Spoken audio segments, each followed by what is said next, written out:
Gagawa ang Diyos ng daan sa buhay ko. Pagkilos niya'y mahiwaga, sa'kin may layunin siya. Siya'y aking gabay, ang kasama't karamay. Pag-ibig niya't kalakasan, bawat araw man, siyang aking daan. Gagawa ang Diyos ng daan sa buhay ko. Pagkilos niya'y mahiwaga, sa'kin may layunin siya. Siya'y aking gabay, ang kasama't karamay. Pag-ibig niya't kalakasan, bawat araw man, siyang aking daan. Kahit sa ilang ako'y kanyang itatawid, disyerto man may ilog siyang hatid. Langit mawawala, ngunit di ang wika niya. Siya'y mayroong gagawin ngayon. Gagawa ang Diyos.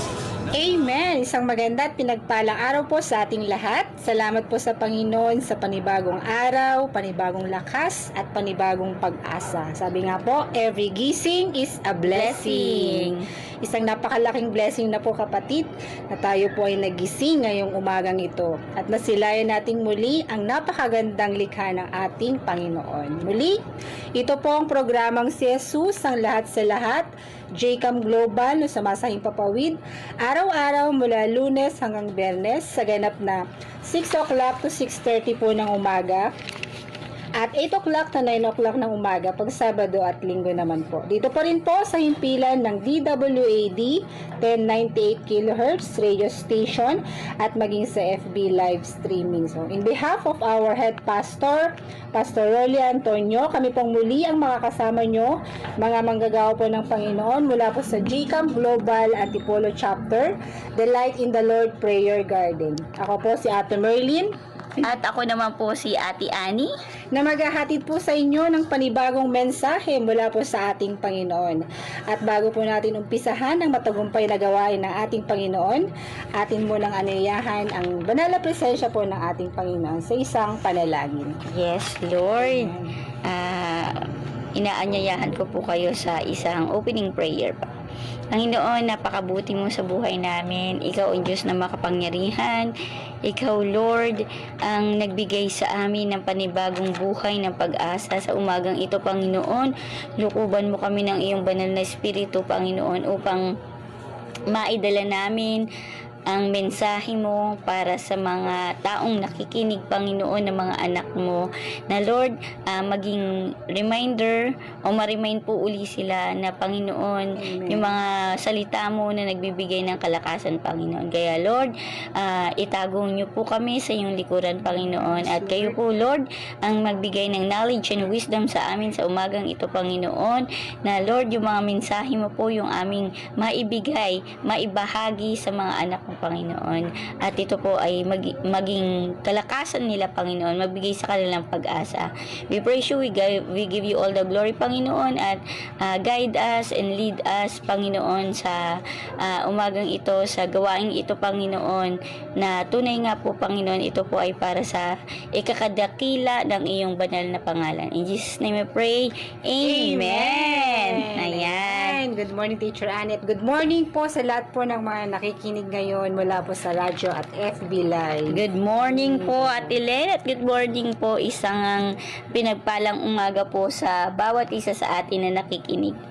Yon, so ano po ba, Ate Len, ang ating Ngayon po, pag-uusapan? panibagong mensahe na naman pong aming ihahatid, ibabahagi po sa inyo, galing po sa ating Panginoon, na may pamagat po na, How can you live A godly legacy. Ayan. So, ang ating pong main verse ay mula po sa aklat ng Proverbs or Kawikaan 13 verse 22. Sabi po sa English, A good man leaves an inheritance to his children's children, but the sinner's wealth is passed to the righteous. Ayan, at sa Tagalog naman po ay, ang matuwid ay nagiiwan ng pamana hanggang sa kaupu-apuhan, at sa matuwid na uuwi ang naipon ng isang makasalanan. Yan. So, yung mga kapatid, no, sabi po dun sa ating main verse, nabigyan din ko lang po na ito daw po ay nagbibigay din po sa importansya ng kabutihan at tamang pamumuhay upang makapag-iwan po tayo ng mabuting pamana sa susunod na henerasyon. So, Yan. isang paalala rin po ng ating Panginoon, ang mabuting pamumuhay ay hindi lamang para sa sarili, kundi para rin sa kapakinabangan ng ating pamilya at hinaharap na henerasyon. Habang ang kasalanan at makasariling buhay ay may pangmatagalang negatibong epekto or magdaranas ng resulta ng kanilang kasalanan. So, yun po mga kapatid. So, Teacher Annie, sabi nga, may katanungan po ako, no?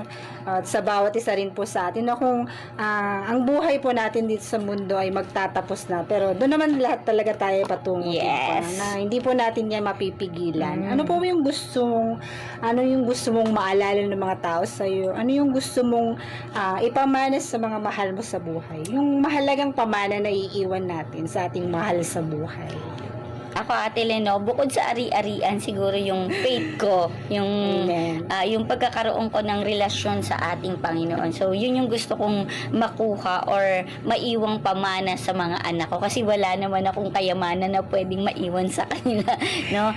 Pero si Lord, ang dami niyang ibibigay, ang dami niyang isosupport sa mga anak ko. So, Amen. parang gusto ko magkaroon sila ng good relationship kay Lord. Amen. So, marahil nga po, no, karamihan po sa atin, pwedeng ipamana po natin ari-arian, katulad nga po na Yes. nabanggit po ni Teacher Annie, kayamanan o pera, kung meron man. So, wala namang masama po sa mga ito, mga kapatid. Pero, sabi nga po, hindi po ito yung pinakamahalaga sa mga ito. Kasi, ang mga bagay na ito ay nawawala. Ang mga bagay na ito ay nasisira at hindi po natin ito madadala sa langit. Amen. Na sabi nga, kahit anong dami ng material legacy ang iniwan natin, tapos wala tayong spiritual legacy na iniwan sa ating mga mahal sa buhay, ay mabibigo din sila. Baliwala ang lahat. Natuparin po yung layunin ng Panginoon sa kanila. At yan po yung ating pag-uusapan, mga kapatid, at ibabahagi po sa inyo yung mga mahalagang pamana na pwede nating iwan sa ating mga mahal sa buhay or leaving a lasting legacy, no? Yes. How can we leave a godly legacy para sa ating mga mahal sa buhay? Yes. So, may apat tayong pointers. So, Yes. bago po lahat, no, ano po ba yung legacy or pamana, no? So, sabi po, ang legacy or pamana ay kung ano daw po yung maipapasa natin sa mga susunod na henerasyon. Na kung ano po yung maalala po sa atin ng mga tao. Ito po yung parang regalo natin para sa future ng ating kapamilya, katrabaho, or kaibigan, at marami po pong iba. Tama ka dyan, Ate Amen. Len. So, unang-una po na how can you leave a godly legacy? Ang una po ay live a life of godly character and conduct. So, sabi nga po, sa buhay mo ang makadiyos na pag-uugali. Diba?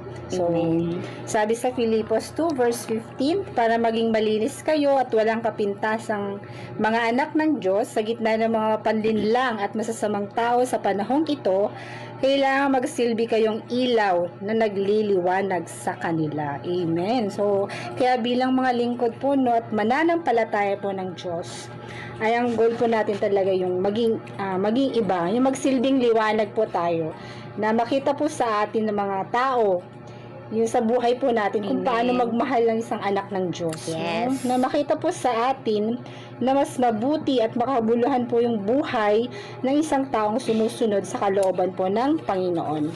So, tayo po yung magsisilbing ilaw na magbibigay liwanag po para sa ibang nasa dilim. So, bakit po? Kasi yung buhay po natin, no, ay malaki po yung naging epekto sa mga anak po natin, halimbawa po, no, at sa kanilang magiging anak din sa susunod Yes. pang henerasyon pagkatapos nila, no. Kung ikaw o tayong nanay o tatay ay wag po nating balewalain yung pagsisikap na makilala po natin yung Panginoong Jesus at mamuhay po tayo ayon sa kanyang kalooban upang maipasa naman po natin ito sa ating mga anak. So ano po yung ipapasa po natin sa mga anak natin, no? So sabi nga po, ang iniiwan mo ba yung mga bagay na temporary lang, katulad bahay, yung pera, Kotse, yung lupa. ari-arian, kung meron man. So naway ang iiwan po nating legacy ay yung hindi nawawala, yung hindi po nasisira. Minsan pa nga no, doon sa iniwan nating pamana, parang minsan doon pa nagkakaroon ng kaguluhan, nag-aaway-away yung mga magkakapamilya dahil doon sa pamana na iniiwan natin sa kanila, Lalo yung na marami material. kang iiwanan. Yes, no. Kayamanan. Kung milyon-milyon yung no, iiwanan mong ari-arian, di ba? Nagkakagulo sila, di ba? Yes. Parang wala sila kasing kakontentuhan kung ano yung ibinigay sa kanila. Kulang pa yung Mas gusto pa nila yung malaki. malaki pa, Yes. diba? Sabi nga po, no, na yung legacy na dapat ay hindi nawawala, hindi nasisira at madadala hanggang sa susunod na buhay, no? At may ipapasa din po ng ating mga anak sa lahat ng magiging susunod na henerasyon. At syempre, Ate Len, yung pamana na may peace of mind ka, Amen. di ba? Ano po ito? Ito po yung godly character, Yes. no? So, paano po tayo magkakaroon ng godly character, mga kapatid? Parang yan yung Christ-likeness na yan, godly So, character. Simulan natin po magkaroon ng takot at pagsunod po sa Diyos, no? Sabi nga po, sa awit, sa awit 112 verse 1, purihin ang Panginoon, mapalad ang taong may takot sa Panginoon, at malugod na sumusunod sa kanyang utos. At sa kasunod naman po na verse, tuloy po natin, no? Sa 112 verse 2 ng awit, ang mga anak na magiging matagumpay dahil ang angkan ng mga namumuhay ng matuwid ay pagpapalain po. So, ang pangako na ito po ng Panginoon ay hindi lamang po sa mga tagasunod po ng Diyos sa lumang tipan o sa Old Testament, kundi para sa ating lahat po yung pangakong ito. Kapatid, natatakot ka ba sa future ng mga anak mo?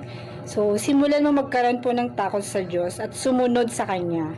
At tiyak na pagpapalain niya yung mga anak mo, no? Sundin mo din yung kalooban niya na i-disciple mo yung mga anak mo at alalahanin po natin na ang Diyos ang pinakamahalagang maipapamana po natin sa ating mga anak. So, ngayon nga po, sa buhay din po natin yung lifestyle ng pagiging tapat, no?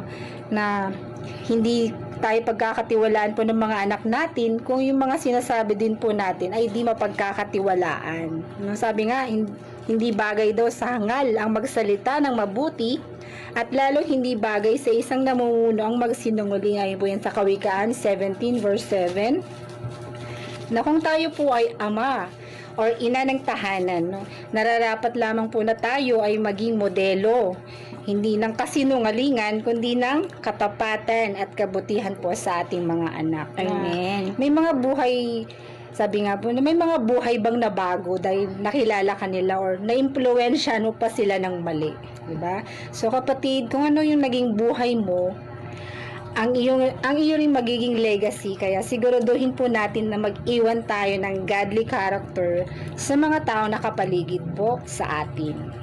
Ayun po. So yun po yung number 1 na how can we live a godly legacy. So yun po yung live a life of godly character and conduct. So, Ayan, godly character, Ate Len, no? Parang pumapasok dyan yung love, yung pagiging mapagmahal natin, no? So parang ipasa natin yung pagiging mapagmahal natin kung paano tayo minahal ng ating Panginoon. So dapat, lalong-lalo na sa ating mga pamilya, Ate Len, na dapat maramdaman nila na tayo ay minahal ng ating Panginoon, kaya naman natuto tayong mahalin yung ating mga kapamilya. Yan. So, yung next naman po ay stand for what you believe. Yan, yung manindigan ka sa iyong paniniwala. Huwag kang ma-shake, huwag kang maguluhan. Parang sa mga nangyayari ngayon sa mundo or dito sa bansang Pilipinas, stand for what you believe. Manindigan ka sa iyong pananampalataya, manindigan ka na ikaw ay isang anak ng Diyos. Ibig sabihin, sabi nga po dun sa 1 Corinthians 16:30, maging listo kayo at magpakatatag sa inyong pananampalataya. Magpakatapang kayo at magpakatibay. So, ibig sabihin po dito, ang paninindigan sa pananampalataya ay nag-iiwan ng legacy o pamana dahil ang mabuting halimbawa, katapatan sa Diyos at tamang pamumuhay ay nagiging inspirasyon at gabay sa ibang tao, lalo na sa susunod na henerasyon. Doon po sa 1 Corinthians 16:13, pinapaalala ng talatang ito na ang mga mananampalataya ay dapat na maging handa at maging matatag sa kanilang mga buhay espiritual. Kapag ang isang tao ay marunong manindigan sa kanyang paniniwala, hindi siya madaling matangay ng maling impluwensya. Lalo na ngayon maraming mga false teacher, 'di ba?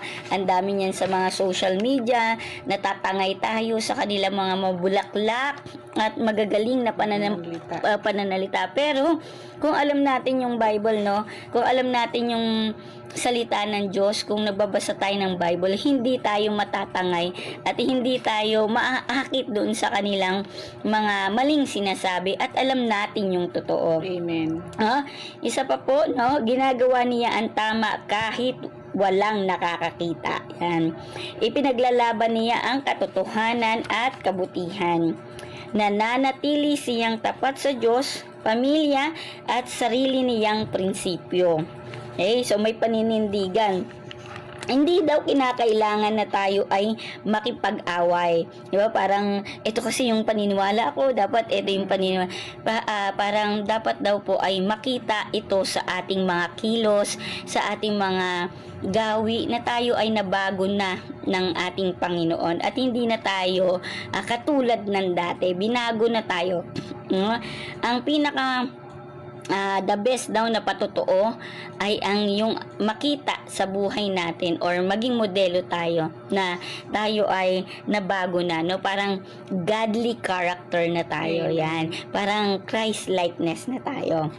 Sabi po, ang tunay na paninindigan ay ginagawa ng may respeto, karunungan at pagmamahal sa kapwa. Isang example po dito na may paninindigan tayo, yung stand in what we believe, yan po yung unang-una para sa mga estudyante, di ba? Yung pagtanggi sa pandaraya, yung mga cheating. So, ano ba dapat gawin mo? Di ba, bilang estudyante, kinakailangan na ikaw ay mag-review kung gusto mong makakuha ng mataas na score, di ba? Tapos, sa mga nanay na mamamalengke, 'di ba? Sabi mo nga dati, Tile, na yung sukle, 'di ba? Yung may lumabis na sukle na alam mo naman na dapat ay hindi ganun yung sukli sa iyo. So, ano bang gagawin mo, 'di ba? Parang ibabalik mo 'yon. So, parang you stand on what you believe na mali ito dapat ay ibalik natin. Kahit gusto mong mangopya ang karamihan sa klase, pinili mong maging tapat at hindi nandaya dahil naniniwala kang mali ito, 'di ba, sa mga estudyante. And then dun sa nanay, at 'di ba, ganun din 'yon na parang nagnakaw ka na parang hindi dapat yun sa'yo pero napunta sa'yo kahit hindi mo parang hindi naman gusto mo yung nangyari pero parang ganun yung dating. So parang dapat ko tong isauli, godly character. Pangalawa po, no, dapat din pananampalataya sa Diyos. Tayuan natin. Ito yung pinaka-importante na kung ano yung mga natututunan natin sa church, hindi lang po lumalabas sa kabilang tenga. No? Dapat ay isinasabuhay natin to at may natututunan tayo. At yung natututunan natin na yun, ay yun yung paninindigan natin. No? Kahit tinatawanan ka ng iba dahil sa paglilingkod mo, diba? Dahil sa paniniwala mo, so patuloy kang mananalig at susunod sa Diyos. Diyan ka na naman, Ate Len. Pag Sabado, kakanta-kanta ka na naman kay Lord, nagpapakanta ka na naman. Ikaw, Teacher Annie, nagtuturo ka sa bata, no? Nakakapagod magturo ng mga bata. So, pero alam mo sa sarili mo na kahit pagod na pagod ka sa paglilingkod mo sa Panginoon, may reward naman na ibinibigay si Lord para sa'yo. So, yung mga bagay na yun, no, dapat ay tayuan natin yun. So, sino-sino ba yung mga tao sa Bible, no? Yung mga kwento ng buhay nila na nagpapakita na meron silang matibay na paninindigan sa pananampalataya. Unahin po natin si Daniel. Ayan, diyan ko po ipinangalan yung aking panganay na si Lee Daniel, no? Kung maaalala po natin si Daniel sa yungib ng mga leon, ha? Sabi po doon, kwento ko po na maiksi, ipinagbawal ng hari ang pananalangin sa ibang Diyos maliban sa kanya. Ngunit, ipinagpatuloy pa rin ni Daniel ang kanyang pananalangin sa Diyos kahit alam niyang mapaparusahan siya. Diba? So, parang tinayuan niya talaga, nanindigan siya dun sa kanyang paniniwala na ito ang tunay na Diyos Dito lang talaga ako sasamba. No, kahit pa sabihin ng hari na papatayin niya ako or paparusahan niya ako, walang pakialam si Daniel.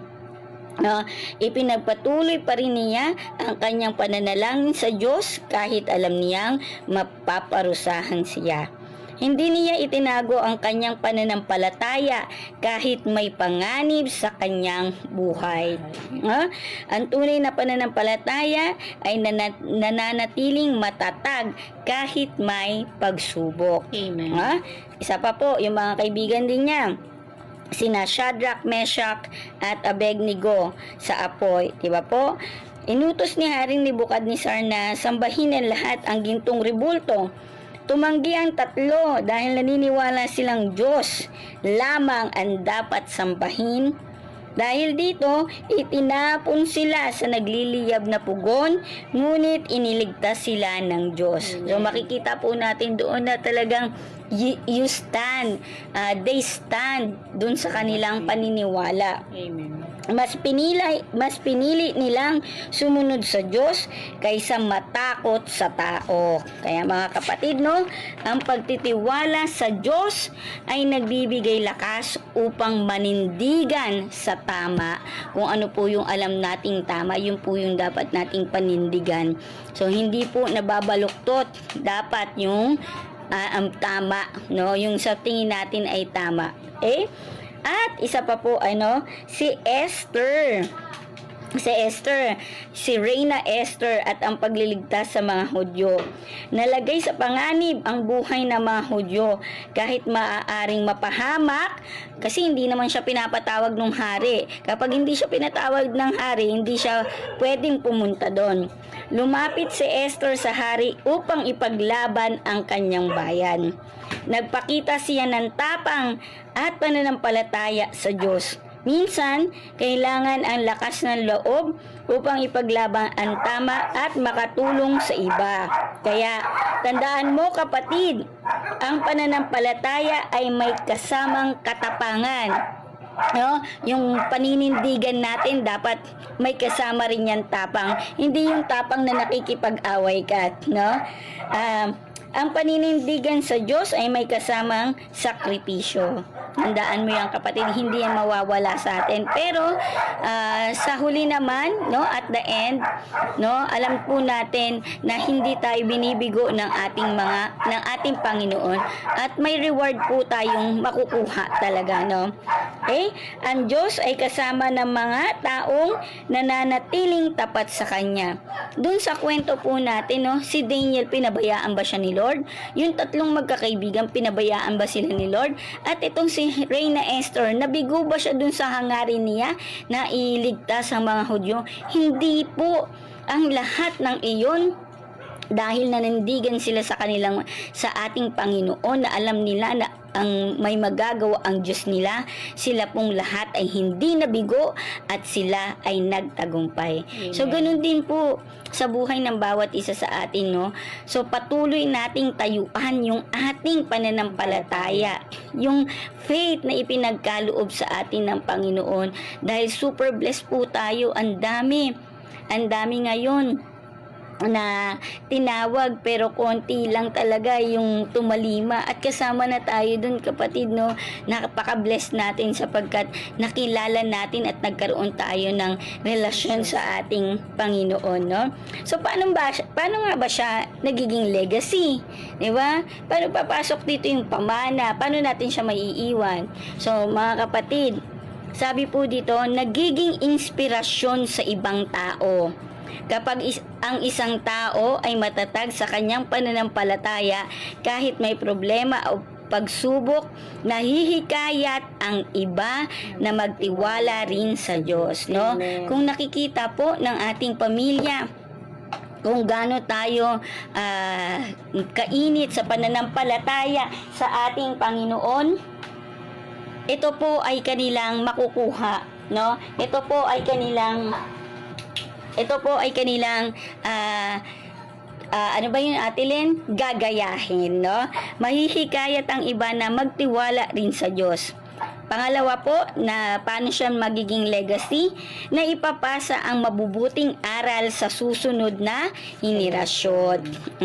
Yung aral na ibinibigay sa atin ng ating Panginoon. Ang mga anak, kabataan o taong makakakita ng mabuting halimbawa ay natututong sumunod din sa Diyos. Kapag ang mga magulang ay tapat sa pagsamba, pananalangin at paggawa ng mabuti, madalas itong tularan ng kanilang mga anak. Ayan. Ano yung nakikita ng anak sa magulang? Yes, di ba? Ay, Ginagaya. Ginagawa din. Opo. Isa pa, no? Nagiiwan ng mabuting reputasyon. Amen. Ang taong may paninindigan ay naaalala bilang tapat, matuwid at may takot sa Diyos. So maaalala po natin yung kwento ni Haring David. Si David ay naalala hindi lamang bilang hari, kundi bilang taong may pusong sumusunod sa Diyos kahit nagkamali siya sa buhay. Amen. So yun po yung naiwan niya, no? Nag-iiwan ng mabuting reputasyon. At isa pa po, no, nagiging daan upang mas makilala ang Diyos, no? Kapag tayo po ay tinatayuan natin, naninindigan tayo sa ating paniniwala, no, ang naiiwan po nitong legacy ay ang nagiging daan upang mas makilala ang Diyos.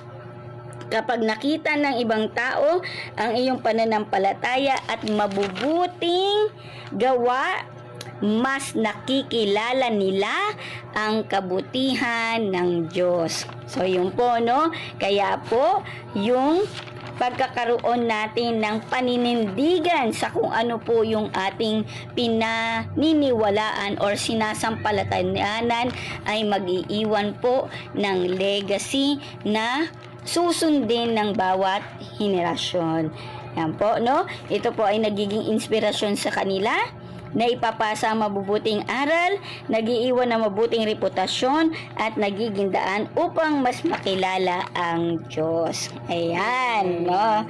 Stand for what you believe. Manindigan ka sa iyong paniniwala. At syempre, meron pa tayong dalawa, Tilen, no? Amen. Ayan, yung pangatlo naman po ay Ang pangatlo naman po ay demonstrate godly love and care. So, ipakita po natin sa kanila ang makadiyos na pagmamahal. Maging huwaran po tayo sa pagpapakita at pagpaparamdam po ng pagmamahal sa ating mga anak at sa mga taong nakapaligid po sa atin. So, yun po yung demonstrate godly love and care, no? So, wag po sana tayong maging dahilan po noon yung maging dahilan ng pagre-rebelde din po ng ating mga anak. Kaya nga po ang sabi sa Colossus 3 verse 21, no, na ama, wag ninyong ibunsod, hindi lang po sa ama o ina, tayo bilang magulang, sa galit ang inyong mga anak, baka Yes. manghina ang loob nila. Yes. So, sabi na wag po natin itulak or ibunsod sa galit ang ating mga anak. So, paano po ba natin tinutulak na magalit po yung mga anak po natin sa atin, no? So, isa po dito yung sabi nga daw po ay yung mga magulang na laging nakasigaw sa mga anak, no? Na parang laging mainit ang ulo. So, isang bagay din po yun mga kapatid na doon po nagkakaroon po ng sama ng loob or kinakagalit din po ng ating mga anak yung lagi po tayo nakasigaw sa kanila, no? So, nice lang po siguro nila yung sa mahinaong paraan. So, sunod po kung paano ba natin tinutulak na magalit po yung ating mga anak. O kaya yung dinidisiplina po natin yung mga anak natin dahil na-offend po tayo, no? So, halimbawa, may sinabi ka, tapos hindi sumunod po yung ating anak. At na-offend ka kasi iniisip mo na, ako yung magulang, no? So, dapat isang salita ko lamang ay susunod na kayo. So, mali kapatid, no? Sabi nga po, disiplinahin po natin sila dahil na-offend po nila yung Diyos at hindi po dahil na-offend nila po tayo, no? So, kapag nakabase po yung pagdisiplina dahil nasaktan tayo, ay hindi po natin talaga mapipigilan yung ating galit sa kanila. At dito po gagawin natin yung pagpaparusa para makaganti po, no? So, pero kung ginagawa po natin yung pagdidisiplina sa kanila dahil na-offend po nila yung Panginoon, ay hindi po yung mangingibabaw po yung galit natin. Kundi, ginagabayan po natin sila na sundin po yung Diyos. So, sa ganitong paraan po mga kapatid, ay may papakita po natin sa ating mga anak ang makadiyos na pagmamahal. Yung dito po natin may apply po yung fruit of the Holy Spirit, no? Yung pagtitimpi, yung kahinahunan, yung patience po natin sa ating mga anak, no? So, maraming dahilan po para, ayun nga po, may tulak po natin sa galit, no? Yung mga anak po natin. At nagiging sanhi din po ito para panghinaan po sila ng loob. Isa rin po yung palagi po natin silang hinahanapan ng mali, no? Na hindi po natin ma-appreciate yung mga magaganda nilang nagawa. At puro negative na lang po yung nakikita natin. So, isang bagay din po yun, no, talagang magtutulak sa kanila para magalit po, no, na lagi na lang mali yung nakikita natin sa kanila. So, sunod din po yung mataas na expectation po natin sa mga anak, no, na kapag di nila nagawa or natupad po yung expectations natin, nagagalit po tayo, no? Parang halimbawa, gusto ko anak, maging first honor ka sa school. Dapat galingan mo, di ba? Pero, yung anak po natin, hindi naman talaga ganun yung kakayahan niya. So, ina-expect natin na magagawa niya yun. Pero, yung kakayahan niya pala hindi ganun ka, hindi niya kaya yung expectations natin. So, dahil hindi po niya nasunod yung expectations natin, doon po tayo nagagalit. So, isang way din po yun para sumama din po yung loob na pinagpipilitan po natin yung mga gusto natin. Yes. Na talagang hindi naman po talaga nila kaya. So, ganyan yung sinasabi ko sa manang na kung ano lang yung kaya nyong gawin, na kung ano lang yung gawin nyo yung best nyo, hindi ko kayo pinapressure sa pag-aaral. Kung ano yung kaya nyo, yun lang, sabi ko gano'n. So, para hindi sila ma-pressure. Yes. So, isa rin po yung nagtutulak din po sa kanila na magalit yung mga anak po natin. Parang double standard daw po. Na yung parang pinagbabawal po natin yung sa ating mga anak yung ginagawa naman natin. So, halimbawa po, sabihin natin sa mga anak natin, anak, umuiwas ka sa sigarilyo at alak, no? Kasi masama yan sa katawan. Pero ikaw mismo na magulang, naninigarilyo ka, umiinom ka. So, parang hindi maganda, di ba? No? Na nakikita ng mga anak natin, na pinagsasabihan natin yung mga anak natin ng gano'n. Pero ginagawa naman natin bilang magulang. So, paano sila maniniwala? So, parang para sa paningin nila, parang hindi ka mapagkakatiwalaan sa sinasabing pan. So, minsan, minsan sasabihin natin sa mga anak natin, anak, masama yung magmura. Diba? Pero ikaw mismo na magulang ay nagmumura. So, paano susunod yung anak mo sa'yo? So, paano naging way din yun para yung galit po nila sa atin, no? So, sabi nga, at isa rin po yung sasabihin din natin bilang magulang na sa ating mga anak. So, minsan narinig ko rin po ito na yung tama lang na ginagawa ko ang gayahin mo. Pwede ba yun? Na wag na lang yung masama ang gayahin mo. Parang gano'n. So, kapatid, hindi tama po yung gano'n. At hindi po dapat natin, dahil tiyak po na magre-rebelde po yung anak natin. So, isa rin po yung pagkukumpara po sa iba na para bang hindi tayo nagtitiwala sa kakayahan ng ating mga anak. So, isa rin po yon sa mga nagtutulak po sa kanila para sumama yung loob nila, magalit sila. At isa rin po yung pangakong di natutupad. So, guilty rin po ako dito kasi may mga promises din ako sa mga anak ko na hindi ko natutupad talaga. At one time na narinig ko sa isang anak ko na parang hindi niya na ako pinagkakatiwalaan doon sa sinasabi ko kasi hindi ko naman daw tinutupad. Hindi na naniniwala. Hindi na naniniwala kasi hindi ko tinutupad yung promise na yun. Kaya tayo bilang mga magulang ay maging careful na lang po tayo sa mga pangakong bibitawan natin. Yung mga salitang bibitawan natin na dapat pag nag-promise tayo, tuparin po natin. Natutupad. Diba? Amen. So, isa rin po yung pagdidisiplina po natin sa ating mga anak in public. So, isa rin po ito no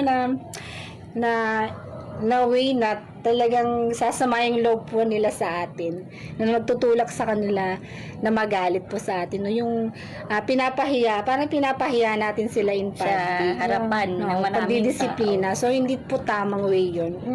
Ang tamang way po yung dapat sa loob po ng bahay, ay doon po natin sila kausapin ng maayos. No? Ayan. Kasi, mga kapatid, ito po yung nagpapakita ng godly love and care sa kanila. So, napaka-importante po na makita po natin sa kanila yung godly love. Maipakita po sa kanila yung godly love and care na katulad po ng pagmamahal sa atin ng Panginoon, no? Na kahit sino tayo, kahit ano pa tayo, pero minahal tayo ng Panginoon. Nang walang, hindi tayo karapat-dapat. hindi tayo kaibig-ibig. Sino ba tayo sa paningin ng Panginoon, di ba? Hindi naman niya tayo kaano-ano, hindi tayo kadugo para, ibuwis niya yung buhay niya para sa atin, di ba? So, napaka-bless lang po natin talaga na may mapagmahal tayong Diyos, no? Na talagang nagsakripisyo, nagbuwis ng buhay para sa ating lahat. So, na hindi naman dapat, na hindi tayo karapat-dapat, no?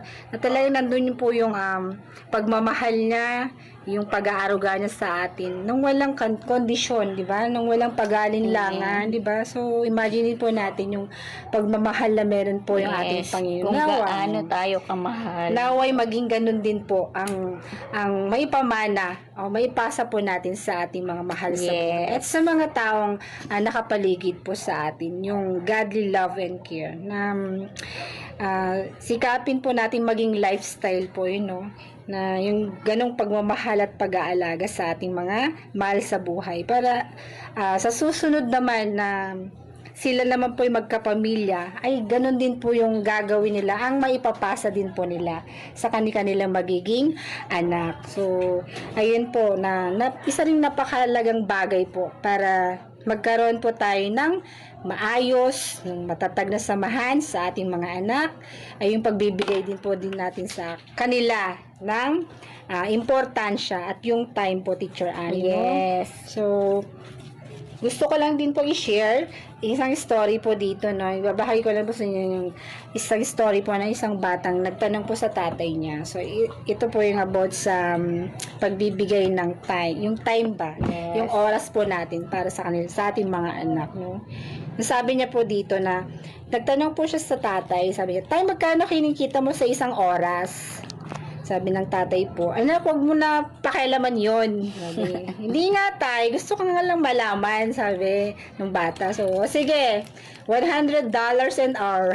Sabi ganun po, sagot po ng tatay. "Ayos, tay, pwede ba ako umiram ng $50? Sabi po ng bata. Ano? So, galit na naman yung tatay. Masyadong bitter tong tatay kasi nanghihingi na naman daw. Sabi po ng tatay, "Kaya ka nagtatanong para pambili mo na naman ng mga walang kwentang laruan?" Sabi gano'n, no? Nagalit ulit. So, sabi niya sa anak niya, "Pumasok ka sa kwarto at matulog ka na." Sabi gano'n sa anak. So, wala nang nagawa yung anak kundi pumasok sa kwarto. So, maya-maya, parang nakonsensya yung tatay, no? Para tayong bilang magulang, no, pag na ganun din tayo sa mga anak natin, Yes. na pag may hiningi sa atin at hindi natin napagbigyan, parang maya-maya Nagigilty. nagkakaroon tayo ng realization, oo nga pala, no, bakit di ko nabigyan, yung baka sumama loob, parang ganun, no. Yung puso kasi natin bilang magulang, parang Hindi natin sila lalong tayo matitiis. bilang nanay, no. Talagang malambot yung puso natin, Yes. no. Kaya konting lang pakiusap ng ating mga Bumibigay. bumibigay tayo Yes. kaagad. So, ganun po talaga yung mga puso ng nanay, no? Malambot na talagang hindi natin matitis yung mga anak natin. Amen. So, ayun nga po. So, sabi nga po doon, maya-maya na konsensya po yung tatay, kaya pinuntahan niya po yung anak sa kwarto. So, sabi niya po, anak, ito yung $50 na hinihingi mo, hinihiram mo. So, tuwang-tuwa ngayon po yung bata at nilabas po nito sa ilalim ng unan yung iba pa niyang lukot-lukot na pera. So, may Nag-ipon. naipon pa lang pera, nanghihilang lang. pala ng kulang. Ayan. So, nagalit na naman yung tatay. So, sabi niya, bakit ka pa humingi? Meron ka naman palang pera. Sabi ng tatay. So, sabi ng bata, kasi tay, kulang pa. Sabi ng gano'n ng bata. Ngayon, kumpleto na. So, meron na akong $100. So, sabi niya po sa tatay niya, pwede ba akong pumili ng isang oras mo para makapag-dinner naman tayo ng sabay bukas? Yun. So, yun po yung story, no, na alam mo ba kapatid, na napayak po yung tatay at narealize po niya na sobrang busy na pala niya sa kanyang trabaho. At Wala na siyang wala na pong time oras sa kanyang anak. So, ganun din po tayo sa ating mga, siyempre ganun din po yung mararamdaman ng mga anak natin pag nawawalan din po tayo ng oras, ng time sa kanila, na hindi natin sila binibigyan ng importansya, no.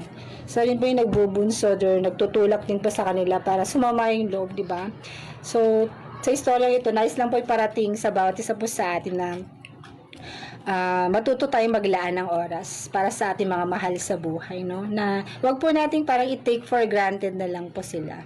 Sabi nga, life is short, maiksi lang po yung Amen. buhay, di ba, Teacher Annie? Yes. Na hindi po natin alam kinabukasan or bukas kung anong mangyayari.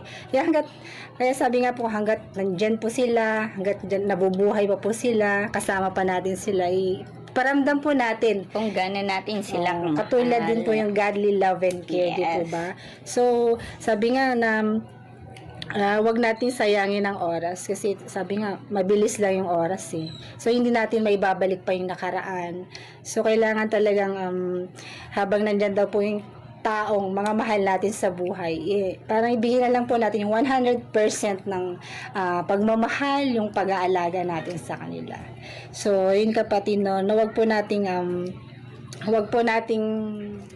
saka lang tayo magsisisi sa bandang huli pag wala na, di ba? So, nakakalungkot po yun. So, kaya suriin po natin yung ating mga sarili kapatid. May time pa ba tayo para makipagkwentuhan o makipagtawanan sa mga anak natin? May time pa ba tayo para mag-celebrate ng mga mahalagang okasyon kasama sila? May time pa ba tayong i-date din yung mga asa-asawa natin sa sobrang busy ng buhay natin, no? Bilang mga nanay. So, at may time pa ba tayong kumain ng sabay-sabay? So, isang bagay din po yan na ang tawag doon, napakagandang yung sabay-sabay kayong Yes. kumakain. Parang hirap kasi pag paisa-isa kayo or hindi kayo sama-samang kumakain. So, parang nagiging bonding nyo rin. At doon din nagiging matatag yung samahan ng isang pamilya. Tsaka parang may time talaga na magkasama-sama kayo. Amen. So, habang nandyan po sila mga kapatid, buhay pa, sabi nga kanina, nakakasama pa natin Yes. sila. Ayan po, iparamdam po natin sa kanila yung godly love and care na katulad po ng pagmamahal ng ating Panginoong Jesus sa atin. Yes. So, yun po yung pangatlo, demonstrate godly love and care. Ayan. So, di ba, napaka-bless natin. So, yung pang-apat naman po ay live and share the legacy of Christ. Ayan. So, kapag sinasabing live the legacy of Christ, ibig sabihin ay hindi lamang tayo nakikinig sa kanyang mga salita, kundi ginagawa rin natin ito sa araw-araw na buhay. So, para pong isang example niyan ay itong si Jesus, no? Makikita natin sa buhay ng ating Panginoong Jesus. Si Jesus ay nag-iwan ng isang dakilang halimbawa yung kanina pa nga po natin sinasabi, no, yung pag-ibig, ayan, nag-iwan din po siya ng kababaang loob. So nakita po natin yan, nabasa po natin yan, na bilang isang anak ng Diyos, sa sabsaban lamang siya ipinanganak, no, para maipakita yung kanyang kababaang loob, no. So isa pa po, no, yung pagpapatawad, forgiveness, na sa kanyang pagkapako sa krus. Sabi niya, Ama, patawarin mo sila, hindi nila alam ang kanilang ginagawa. No?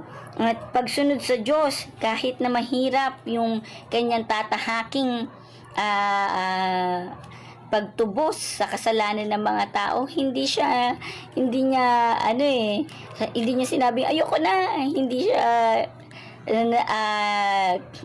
ginawa niya pa rin kahit alam niya na siya ay hindi siya nag-alinlangan. Sumunod pa rin siya doon sa utos ng kanyang ama. At yung paglilingkod sa kapwa. So marami pong, kung mababasa po natin sa Bible, na hindi siya yung pinaglingkuran, kundi siya po yung naglingkod, nagpagaling sa mga may sakit, di ba? Nagtuturo siya, ibinabahagi niya yung goodness of God, yung sa mga ebanghelyo, na nagtuturo siya dun sa mga tao. Pinapakilala niya yung kabutihan ng Panginoon. So makikita po natin doon na live the legacy of Christ. Talaga pong ipinakita niya, isinabuhay niya yung mga naituro sa kanya nung kanyang ama, no, na dapat din ay matutunan natin, diba? Sumunod naman po ay yung share the legacy of Christ, ay nangangahulugang ipinapakita at ibinabahagi natin sa ibang tao ang kabutihan at pag-ibig ni Jesus. Yan, so ibinabahagi naman daw po natin, share, no? Kung paano tayo ibinless, nagbe-bless din po tayo sa ibang tao. Ayan, sa pamamagitan ng mabubuting gawa. Yan. Siyempre po, no, alam po natin na ang Panginoong Jesus ay talaga namang wala siyang ginawang masama, no? Lahat po ng kanyang ginawa ay puro kabutihan yun, no? Pagpapagaling sa mga may sakit, no? Pagbabahagi ng ebanghelyo, pagtulong sa mga nangangailangan, at pagiging mabuting halimbawa. So dapat po makita din sa buhay natin yan, no? Live the legacy. So dapat po, no, nagpapatawad din tayo. Pagpapatawad sa taong nakasakit sa atin, tulad ng pagpapatawad ni Jesus. Pagtulong sa mahihirap at nangangailangan. Paano yan, Tilen? Mahirap din ako. Nangangailangan din ako. So dun nga po masusubog yung ating godly character, no? Yung pagiging katulad natin si Jesus, na bagamat tayo rin ay walang-wala, pero dahil alam natin, yan, di ba? Mga aso natin, ayan, pasensya na po, no? So alam natin na, di ba, ang Diyos ang magpo-provide, kaya kahit na walang-wala tayo, no, magbibigay pa rin tayo, kasi yun yung gustong makita sa atin ng ating Panginoon. Yung pagsunod sa Kanya at yung paggawa ng mabuti sa ating kapwa. Yan. Sabi po dito, pagiging tapat, mapagmahal at mabait sa pamilya at kaibigan. Yan. So, pag-anyaya sa iba na makilala si Kristo. Yan yung ating mga kananayan. Yan si Ate Merly, naaalala ko, no? Si Ate Flor, no? Sa kanilang yes, nag-i-evangelize sila. Si Ate Flor na sa jeep. Yes, nagbibigay siya ng Bible, no? Si Ate Merly sa kanyang pakikipagkwentuhan. Dati chinichismis yung buhay, pero ngayon si Lord na yung ichinichismis niya, no? So live and share the legacy of Christ, no? I-share mo sa iba kung paano ka binago ng ating Panginoon. I-share mo sa iba kung paano siya kumikilos sa buhay mo, at alam naman natin nakikilos din siya sa ibang tao, no? Okay? So mga talata sa Biblia. So ito po, no, John 13:15, sapagkat kayo binigyan ko ng halimbawa upang gawin din ninyo sa iba ang ginawa ko sa inyo. Ayan. Ipinapakita nito na nais ni Jesus na sundan natin ang kanyang halimbawa. Amen. No? At isa pa po, makikita rin natin or mababasa din natin sa Mateo 5:16. Lumiwanag na gayon ang iyong ilaw sa harap ng mga tao upang makita nila ang iyong mabubuting gawa at kanilang luwalhatiin ang inyong Ama na nasa langit. So, ibig sabihin po, sa ating mabubuting gawa ay naibabahagi natin ang pamana ni Kristo. Amen. So, live and share the legacy of Christ. So, dapat po, no, para maibahagi natin yung sa iba, ay makita rin sa atin, no, pamumuhay ayon sa turo ni Jesus. Okay? So, syempre po, si Jesus yung ating kinikilala bilang ating Diyos at tagapagligtas. So, kung ano yung tinuturo niya doon sa yung mga gusto niyang sundin natin. So, dapat po talaga ay sinusunod natin yan, no? At yung ating pamumuhay ay nakaayon din sa gusto niya. Hindi yung sa gusto natin. Okay? So, pagiging mabuting halimbawa at pagpapalaganap ng kanyang pag-ibig at katotohanan upang mas maraming tao ang mapalapit sa Diyos. Amen. No? So habang sinishare po natin yung kabutihan ng Diyos sa buhay natin, ay mas marami pa po, no, yung makakilala at mapalapit sa Diyos. Kaya po, sabi nga po dito, ang tunay na legacy, yung nga po, sinasabi ni Ate Lenlen kanina, ang tunay na legacy ay hindi lamang pera o ari-arian. Ang pinakamahalagang pamana ay yung ating pong pananampalataya. Yung ating pong matibay na pananampalataya. Yung ating buhay na nagpapakita ng pagmamahal at pagsunod sa Diyos, no? Kapag ang isang tao ay naninindigan sa kanyang pananampalataya, maaari siyang makaapekto hindi lamang sa kasalukuyan hanggang maging sa maraming susunod pang henerasyon. Legacy or pamana. Ayan, Ate Len, may dadagdag ka pa ba? Ayan, sabi nga din po sa pangalawang Timoteo Pangalawang Timoteo 4 verse 2 na ipangaral mo ang salita ng Diyos, pagsikapin mong gawin iyon, napapanahon man o hindi, himukin mo at pagsabihan ng mga tao at palakasin ang kanilang loob sa pamamagitan ng matyagang pagtuturo. So, share the legacy of Christ, no? Na kung tayo po ay tagasunod po ng Panginoong Jesus, ay nararapat lang po na maging alagad at maging tagagawa din po tayo ng alagad, no? So parang may mga dinay-disciple din po tayo. Yes, hindi lang tayo. Dapat may i-disciple. tayo. May tinuturuan din Amen. tayo na maging katulad natin, no? So kung nakikita nga po natin na yung buong mundo ay lumalakad sa may luwang na daan ng kapahamakan. So, nasa mga nangyayari ngayon, no? Kaya nga, ikaw at ako ay tinawag po ng Panginoong Jesus para alisin sila sa daan na yun ng kapahamakan. Amen. No? So, ito po yung tamang legacy, mga kapatid. Ito po yung iiwan natin sa mga mahal po natin sa buhay, no? Na maraming nag-aantay na masumpungan nila po yung pag-asa. Inaantay po nila na ipasa po natin sa kanila yung ipakilala po natin yung Panginoong Jesus sa kanila, no? Na magkaroon po sila ng matatag na relasyon sa Panginoong Jesus. Marahil ngayon, kapatid, kinakausap ka ng Diyos at naisip mo na mag-iwan ng godly legacy sa iyong pamilya o kaya sa ibang tao. Kaya lang ay nakikita mo na parang ang hirap magbago, no? Parang ang hirap maging makadiyos.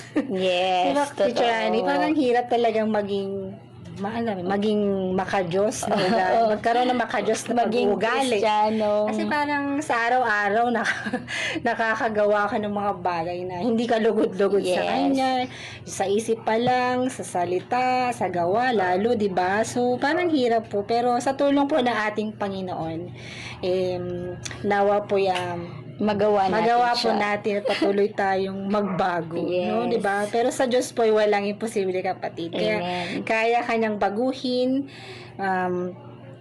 kumbaga iniimbita po natin siya sa puso natin upang manahan at manguna po sa ating buhay. May nagsabi nga po na, I may not be able to leave my children many material goods, but I can leave them riches in Christ. Yes. So marahil napapaisip po tayo, kasi wala naman tayo masyadong may pamamana ng material na bagay. Yes. Maging ako ka, Teacher Annie, kahit nga bahay wala. Correct. So ano yung ipapamamana natin sa ating mga mahal sa buhay, no? So sabi nga po, wag po tayo mag-alala dahil ang pinakamahal na may papamana po natin ay libre lang at walang bayad. At yun po yung ating pananampalataya, yung Panginoong Jesus po, no? Yung relasyon po natin sa Kanya. Yes. Matatag na pananampalataya po natin sa Kanya.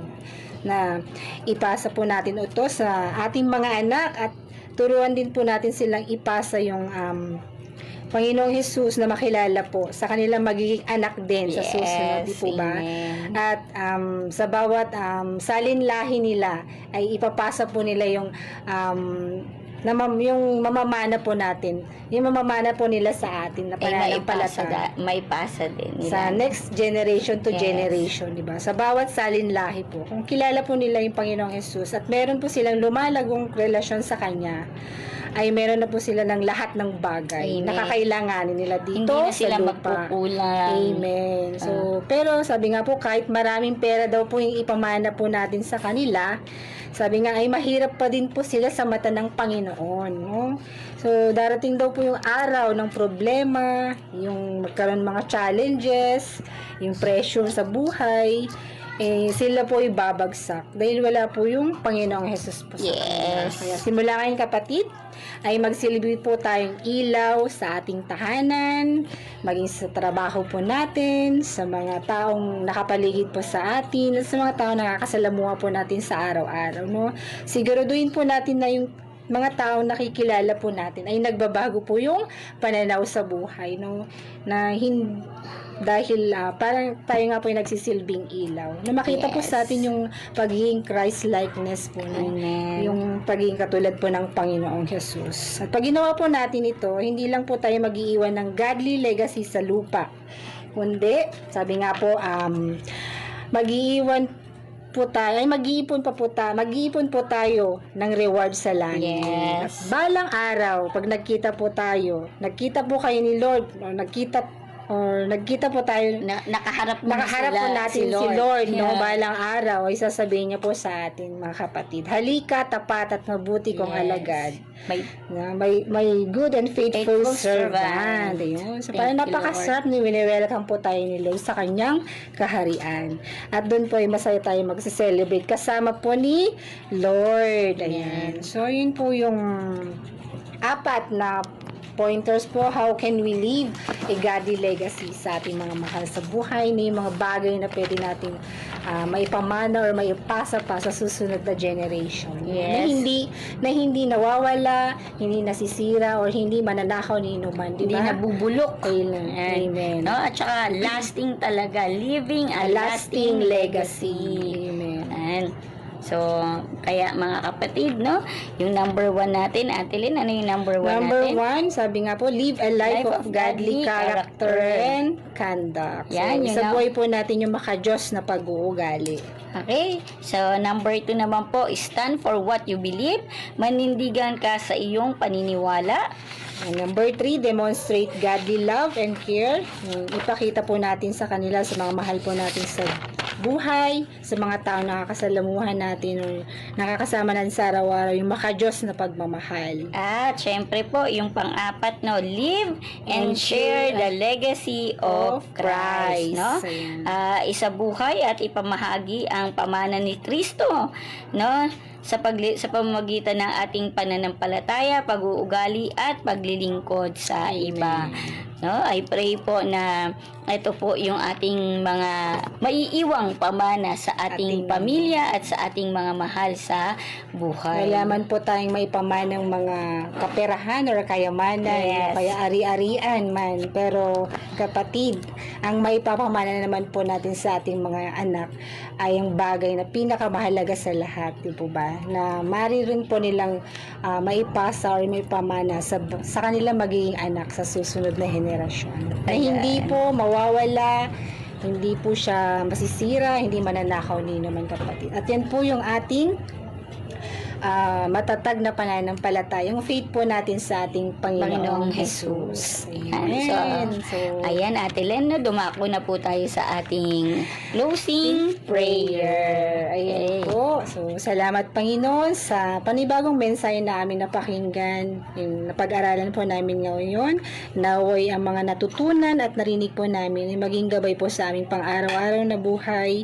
Bigyan mo nga po kami ng lakas at karunungan upang may sakatuparan ang iyong kalooban. Napatuloy mo kaming turuan na maging isang mabuting halimbawa o modelo sa aming mga mahal sa buhay, maging sa kapamilya, katrabaho, kaibigan at ibang tao po, na lahat po ng tao nakakasalamuhan namin, na makita po sa aming mga buhay ang pagiging Christ-likeness po. So, nawa po, wala po kaming ibang may papasa sa aming mga mahal sa buhay, kundi yung makilala at magkaroon ng matibay na relasyon at pananampalataya sa iyo, Panginoong Jesus, na kailanman hindi matutumbasan ng anumang yaman o material na bagay dito sa mundo, na hindi po mawawala, masisira at mananakaw ni naman, sapagkat ikaw lang, Panginoong Jesus, ang pinakamahalagang may papamana po namin sa aming mga mahal sa buhay. Amen. Na may papamana rin po ng mga magiging anak po namin sa susunod na henerasyon. Maraming salamat, Panginoon. At sa lahat po ng mga nakasama po namin ngayon mula po sa radyo at naging sa Facebook Live, nawa po ikaw po yung maghari sa kanilang mga buhay at patuloy na pagpalain mo sila, Panginoon. Salamat din, Panginoon, sa patuloy na paggamit sa programang ito, Panginoon, na nagiging instrumento po para maraming buhay po ang mabago at patuloy na makilala ka at tanggapin ka bilang kanilang Diyos at tagapagligtas. In Amen. Jesus' name we pray. Amen. Amen. Yan. So, Ate Len, no, ano po ba yung mga number na dapat nating tandaan? Ayan Okay. po, sa mga for Prayer and and counseling counseling. po. Ayan po, mula po sa PLDT LDT landline, yan, Gian Youth Center po, 8808-1589. Delight in the Lord Prayer Garden, 8706-6519. At pag po cellphone po ang gamit natin, no?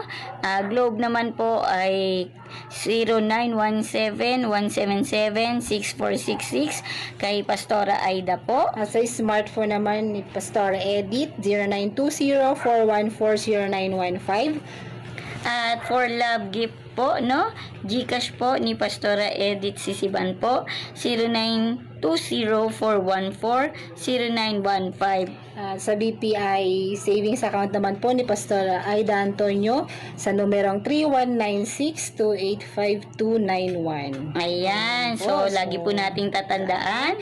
Shalom, God loves you, God bless you, let us give God all the glory. God bless po sa God lahat. bless po everyone. Kalakasan, Salamat po. bawat araw man, siyang aking daan.